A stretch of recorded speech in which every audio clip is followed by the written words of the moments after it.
เนี่ยខ្ញុំឈ្មោះយឹងយេតអាយុ60សប្តាហ៍ថ្ងៃរស់នៅភូមិព្រៃព្រីរាជធានីភ្នំពេញពីមុនខ្ញុំទៅនោមផ្អែមខ្ញុំឈឺកញ្ញាំដៃកញ្ញាំជើងហើមដៃហើមជើងស្វាងភ្នែក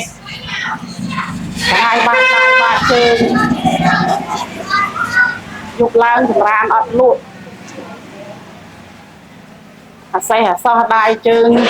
ក៏ហើយបាត់ដៃបាត់ជើងហើមដៃvẫnហើម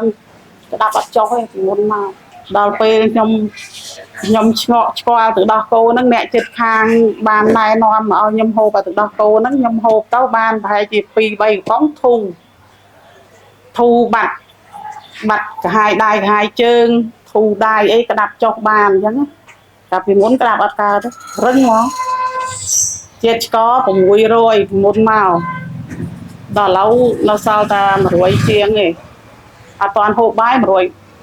អីហ្នឹងដល់ពេលហូបបាយហើយ170 180ពេលហូបបាយហើយដល់ឥឡូវធូរបានច្រើនបើបងប្អូនណាមានបញ្ហាទឹកនោមផ្អែមដូចខ្ញុំសូមប្រើទឹកដោះគោលូដៃវិតិចផ្លើសមានរូបយាយតាលើកដៃគុំនៅលើកម្រោកំប៉ុងមានផ្លា